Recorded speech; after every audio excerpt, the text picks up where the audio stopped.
Hamilton wins the Turkish Grand Prix and is a 7-time champion of the world!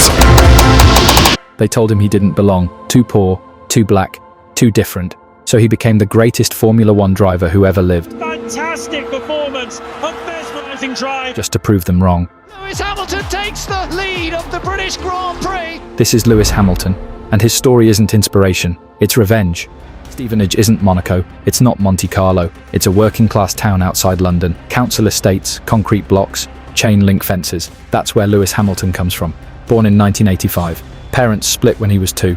Lived with his mum, then moved in with his dad, stepmum, and half-brother Nicholas, who has cerebral palsy. Money was tight, luxuries didn't exist. But Lewis had one thing, obsession. He'd sit glued to the TV watching Ayrton Senna carve through rain-soaked tracks. One Christmas his dad bought him a remote-controlled car, simple gift.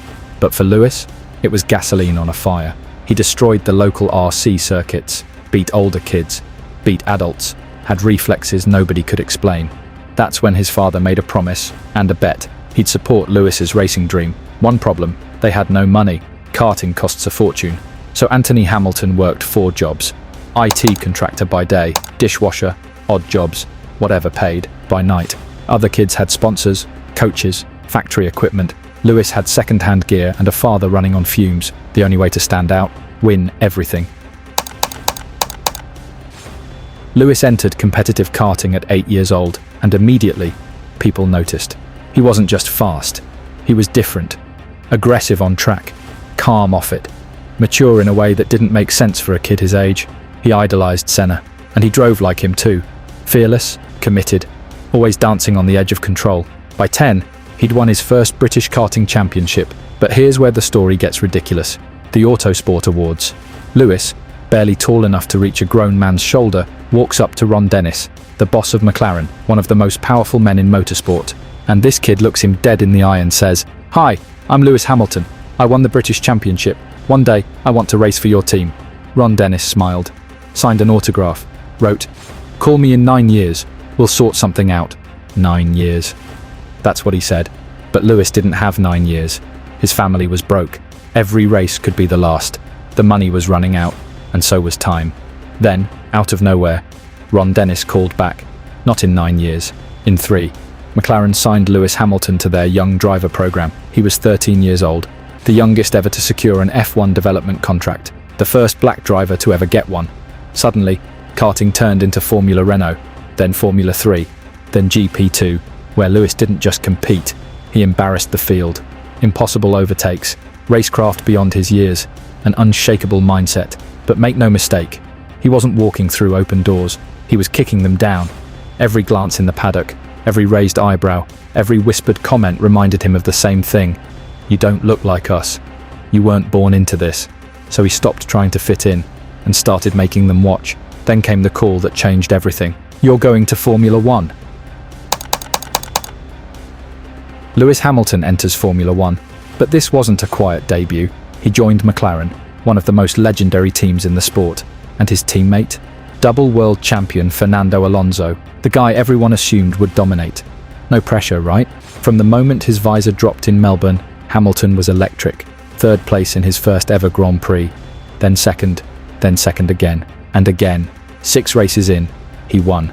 Montreal, his first F1 victory. By summer, this rookie was leading the World Championship. And Alonso? He didn't like it, not one bit. See, Alonso came to McLaren expecting a clear #1 status. Instead, he got a 22-year-old matching him corner for corner, sometimes beating him outright. The tension exploded in Hungary. Alonso deliberately blocked Hamilton in the pit lane. Hamilton retaliated. The team fractured. What was supposed to be a title charge turned into civil war. The championship came down to the final race. Hamilton still had a shot. 1 race, 1 chance. Then his gearbox glitched. He made a critical mistake. And just like that, it slipped away. Lewis Hamilton lost the 2007 World Championship by 1 point. 1. In his rookie season. Heartbreaking? Absolutely. But here's the thing. It wasn't a failure. It was a warning shot. The entire grid just learned something important.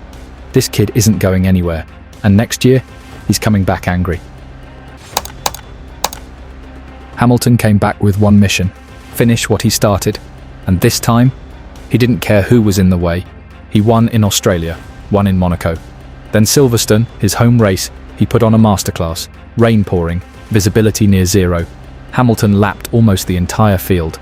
It wasn't racing, it was a statement. But Formula One doesn't hand out trophies early. The seasons swung back and forth.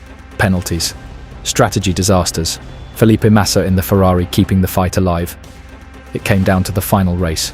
Brazil. Winner takes all. Massa crossed the line first. The Brazilian crowd erupted. For 38 agonizing seconds, they thought their guy was world champion. Then cameras cut to turn 12. Hamilton, running fifth, needing fifth, was stuck behind Timo Glock. The title slipping away in real time. Last corner, last lap, everything on the line. And then, Hamilton sent it. Overtook Glock, crossed the line in fifth. That was enough. Lewis Hamilton, world champion. By 1.1, the same margin that broke his heart a year earlier. He was 23, the youngest champion in F1 history at the time, and the first black driver to ever win a world championship.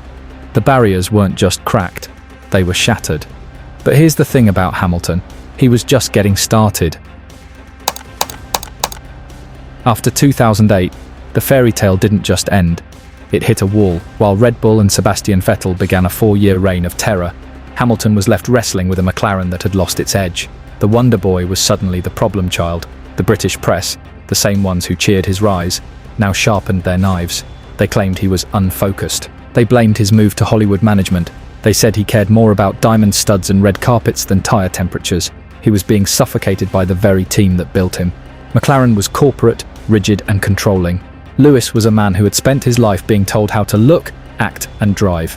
Then came the meeting that changed sports history. Niki Lauda, the 3-time champion who had literally cheated death, met Lewis in a hotel room.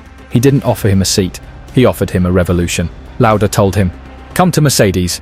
We aren't winning yet, but with you, we will be unstoppable." The world laughed. Critics called it career suicide for a paycheck. They said he was throwing away his legacy to drive a silver taxi in the middle of the pack. Even his inner circle was terrified. But Lewis wasn't just switching teams. He was firing his captors. He was betting his entire reputation on a vision nobody else could see. He knew the 2014 engine era was coming, and he knew Mercedes was building a monster.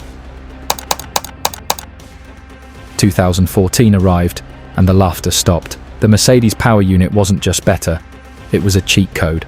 But having the best car meant Lewis had a new, more dangerous enemy. His own teammate, Nico Rosberg.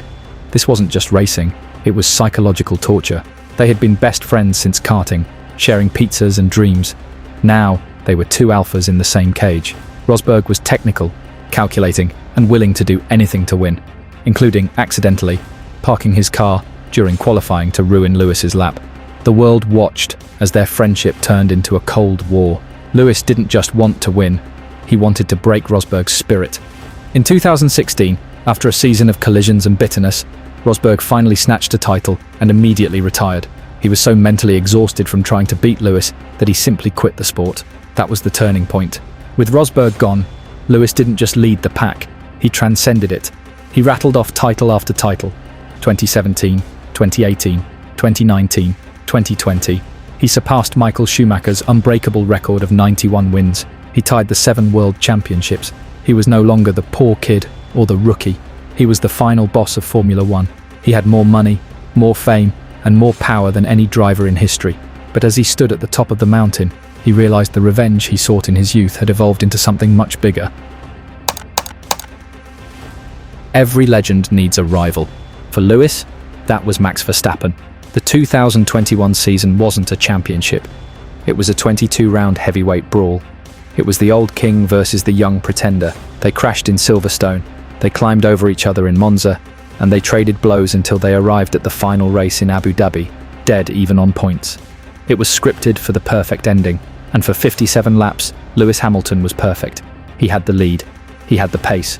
He was minutes away from an 8th world championship, surpassing Schumacher and becoming the undisputed statistical GOAT. Then, the world broke. A crash at the back of the field brought out a safety car. In a move that defied every established rule of the sport, the race director made a call that effectively handed Verstappen a free shot at Lewis on the final lap. Lewis was a sitting duck, on worn tyres, against a hungry rival with nothing to lose. The inevitable happened. Verstappen passed him. The title was gone. The world watched in stunned silence as Lewis sat in his car for minutes, motionless. The system he had beaten as a child had found a way to snatch his legacy away in the final seconds. But look at what he did next. He didn't scream. He didn't sue. He walked over, shook Max's hand, and congratulated him. Because when you've spent your whole life fighting racism, poverty, and doubt, you realize that a trophy doesn't define your greatness. Your resilience does. After the robbery in Abu Dhabi, Lewis Hamilton didn't just leave the track. He vanished. He didn't post. He didn't tweet. He didn't speak. For 56 days, the world wondered if the greatest driver of all time had simply walked away, broken by a system that moved the goalposts in the final minute. Rumors of retirement reached a fever pitch. The silence was his loud way of saying, "If you don't play by the rules, I don't play at all." But he did come back. He spent 2 more years at Mercedes, wrestling with a car that felt like it was built in a different decade. He went from the front of the grid to fighting for 5th place. The media started using the word every athlete fears, washed. They said he was too old, that George Russell was the new alpha, that the Hamilton era was officially over. But Lewis had one more shock for the world. In early 2024, he dropped a bombshell that broke the internet. He was leaving Mercedes for Ferrari. It was a move that made no sense to the critics. Ferrari hadn't won a title since 2008. The same year Lewis won his first. Why join a team known for strategic disasters and internal chaos? Because Lewis Hamilton doesn't do things because they are easy. He does them because they are legendary. He grew up watching Ayrton Senna dream of driving the red car. Now, at 40 years old, the kid who was told he didn't belong in F1 is stepping into the most exclusive seat in the world. He isn't just looking for an 8th title. He's looking to prove that no matter how many times the world tries to count him out, or how many matrix traps are set for him, he is the one who decides when the story ends. Critics will tell you his time is up. They point to 2025, his first year in red, where the dream turned into a nightmare. No podiums, a car that didn't talk to him, a younger teammate in Charles Leclerc who seemed to have the keys to the castle. At 40 years old, the whispers of retirement became a roar. But those people don't know Lewis Hamilton. They don't see the man who spent his winter break in self-imposed isolation at Ferrari's Fiorano test track. They don't see the 41-year-old training on Christmas Day, obsessed with one goal, proving that 2021 wasn't the end of his story. Now, as the 2026 season unfolds, something has shifted. The washed veteran is gone. In his place is a man who just stood on the podium in China, looking more dangerous than he has in years. He's back in the hunt, fighting at the front, and dictating his own terms at the most powerful team in history. He didn't go to Ferrari for a paycheck or a retirement home. He went there for the impossible. He went there to win the 8th title that the world thinks was stolen from him. Most drivers his age are looking for the exit. Lewis? He's looking for the crown. So, look at the grid today. You see the stats, the fame, and the Ferrari red. But underneath that helmet is still the kid from the council estate who was told he didn't belong. The world took his 8th title away in 2021. Now he's trying to take it back on his own terms. Is this his masterpiece or his final mistake? Can the greatest to ever do it actually pull off one last miracle in Maranello? The lights are green. The world is watching. And for Lewis Hamilton, the revenge isn't over yet. Drop a comment below. Does he get number 8 with Ferrari, or is the era finally over? I'll see you in the next one.